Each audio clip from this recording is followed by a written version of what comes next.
This week on Nanook Insider, swimming sets a pair of pool records and did something it hadn't done in program history against Cal Baptist. Volleyball dropped a 5-set heartbreaker to Anchorage, and hockey had late heroics to earn a CCHA road split. We'll preview cross-country NCAA regionals, rifles matchup with UTEP, hockey CCHA home opener, and volleyball's trip to the lower 48. This and much more coming up on Nanook Insider. Welcome into Nanook Insider. We're down here at the Patty Center pool with head coach Scott Lemley following a very successful weekend in the pool. A pair of dual meet victories over Cal Baptist and a pair of pool records. It was a historic weekend as you had never beaten Cal Baptist before, so talk about that. We got real close last year. I think our team is stronger. Same basic swimmers, but more experience. So I think that was the difference. I think we were just ready for them this year, and we weren't ready for them last year. How nice was it to see a couple of pool records fall also in the first weekend of the regular season? Well, I knew that 800 free record was going to go. That's a pretty soft relay. That was the first time Margot had ever swum the 200 fly, so I wasn't quite sure how that was going to go, especially on the second day of a two-day series. So that was a pretty exciting swim to watch. Now you got about another week and a half or so before the next team comes in, another conference opponent in Cal State East Bay. What are some of the things you're working on with the young ladies to get them ready for their next two meets? Well, more of the same, although we're getting more specific. After the aerobic base phase of the season, now we start to pick one event and just really hone in on it. So I think they're ready for that. The general aerobic base is kind of monotonous, and so now we get into some more fun racing type experiences.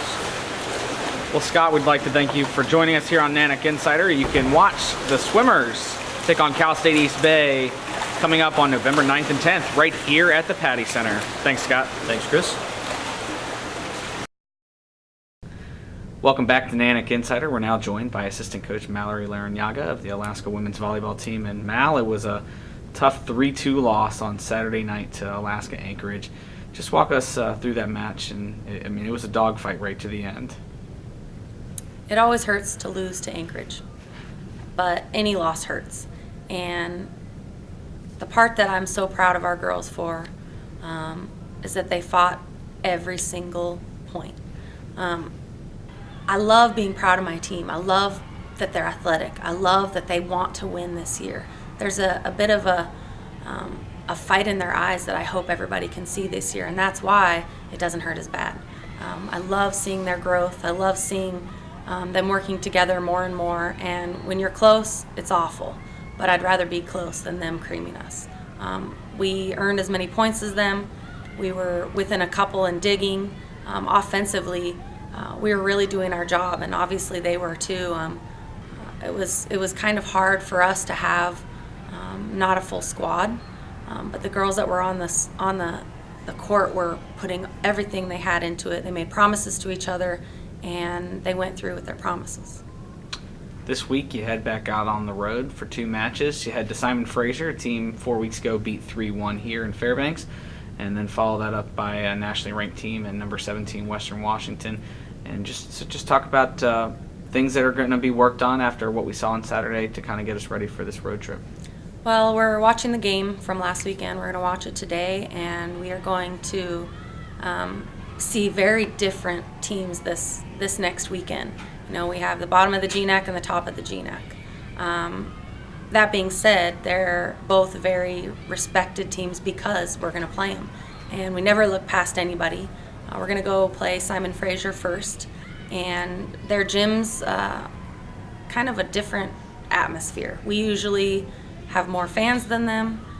We bring out our Nanook gear, but it's kind of an interesting gym to play in, and so we want to get in there, get to serving and passing, get the feel of the gym, so we can really take them down and compete. We expect our girls to play them just like they did with Anchorage. We want them to really battle, and when we're ahead, we want to be even further ahead the next set. Western Washington obviously is a very strong team. They're really well coached. They're very disciplined. They have some extreme bangers, which we just love to play against.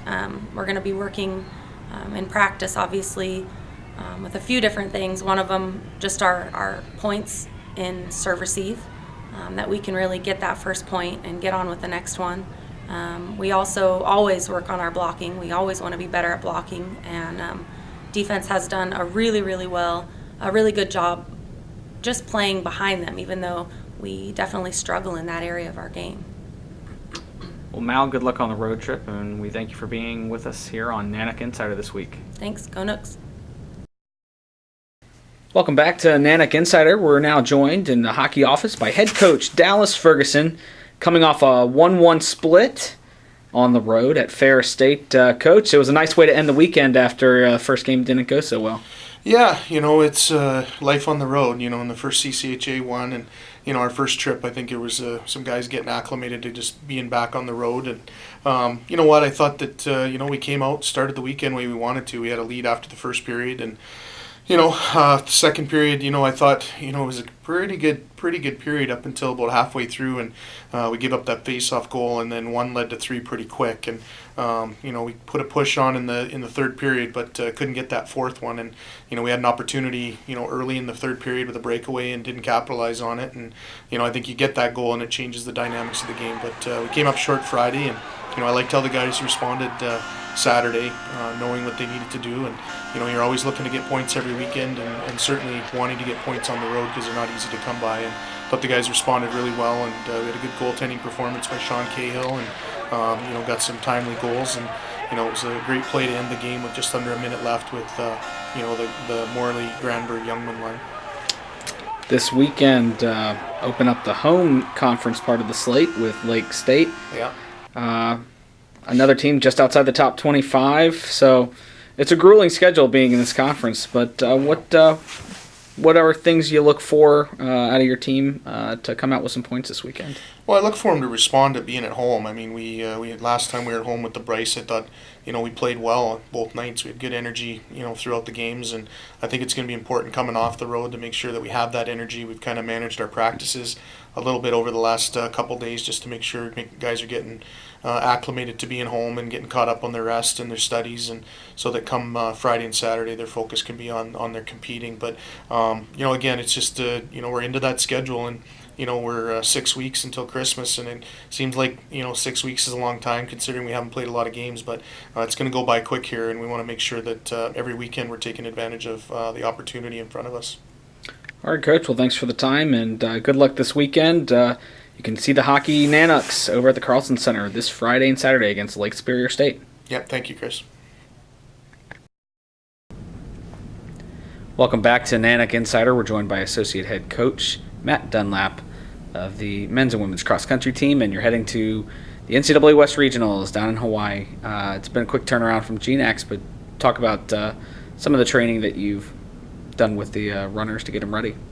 Yeah, similar to GNAX, like we've said all along and all year, we want to taper and peak to train well and race well at the end of the year.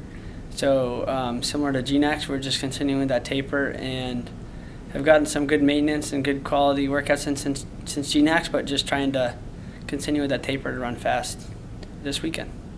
You had a few runners run exceptionally well at GNAX. Talk about some of your key runners that you're taking down with you to Hawaii. Yeah, one key runner on the men's side that we're taking down is Ross McDougall. He's run exceptionally well for us all year and had a really strong performance at GNAX and is rising to the occasion and running well at the end of the year when it really matters the most. One woman on the women's side who's running really well for us right now is Rafaela Sieber, who had another exceptional race at GNAX and is peaking and tapering well to run fast right now. How nice is it one last warm weekend for your team before they get really diving into the ski season? Yeah, it's going to be nice to get down to Hawaii and train for a few days and just get some sun and some vitamin D before the cold sets in. Team's really excited to go down and run fast and run well. We're in a little warmer climate. All right, Matt. Well, we thank you for the time and safe travels down to Hawaii, and good luck this weekend. Thanks, Chris. Well, welcome back to Nanook Insider. We're down here at the rifle range with head coach Dan Jordan. Home opener, so to speak, with UTEP this Saturday. Just talk about getting ready for your first match at home. Sure. Our first couple matches were on the road, so we're finally here at home where we can have some local support and some crowds in. team's been shooting real well, some huge improvements over where we started at the season. So really anxious to see how they do. Kind of get settled in, get everybody a chance to shoot, not just the ones that are on the travel team. So it should be a good match. Guys have had a little time off in between your trip to Lincoln, Nebraska, and now. I mean, what have you guys been working on, and how have things improved since you guys got back? Yeah, a lot of just working with handling match pressure and performing where they should, because their skill level's definitely up there, and they have the ability to be one of the top in the country. Mm-hmm. So it'd be really nice to see them competing and putting up some big scores and get them rolling on the season. What kind of match can we expect to see between Alaska and UTEP this weekend? UTEP's they're struggling a little bit right now. They've had a few issues with some of their shooters. They've got several shooters that are from Mexico and thing. And they had some immigration paperwork issues, so they don't have their full squad right now as far as all of their top shooters. So their score may not be the best, but I know that they have some really good individuals on the team that will definitely put up some good scores. So, all in all for us on the weekend, it's really looking at competing with ourselves and trying to, compete with all the teams around the country, not just the one that we're shooting with at the time. So all in all, it should be a good match, kind of fun, see where people can perform and put up some good ones. And finally, talk about the end of the match on Saturday from about 4 to 5. Yeah. Going to make it pretty fan-friendly. Talk about what you guys are going to be doing. Yeah. We usually will do what's called a final or a Bundesliga-styled thing where I'll be kind of announcing, saying, here's what's going on. Here's how people shoot. These are the things that are happening. They'll be cheering. We'll be announcing scores. It'll be kind of fun, a fun thing. So it's really good because it puts a lot of pressure on the shooters. So it gets them ready for that, and really fun for the crowd because it's kind of like golf. You sit around and all quiet and watch the match, but this is your chance to kind of cheer and make it kind of interactive with the crowd and put a little bit of that pressure and get the shooters used to having people watch them. So. All right, well, Coach Jordan, we thank you for the time. Thanks for being on Nanook Insider, and good luck this weekend. Sure. Thanks much. Well, that'll do it for this week's edition of Nanook Insider. Come on out to the Patty Center for basketball's Blue Gold on Thursday and Rifles matchup with UTEP on Saturday. And you can also catch hockey's home series with Lake Superior State at the Carlson Center on Friday and Saturday. Tune in to an all-new episode of Nanook Insider every Wednesday right here on AlaskaNanooks.com.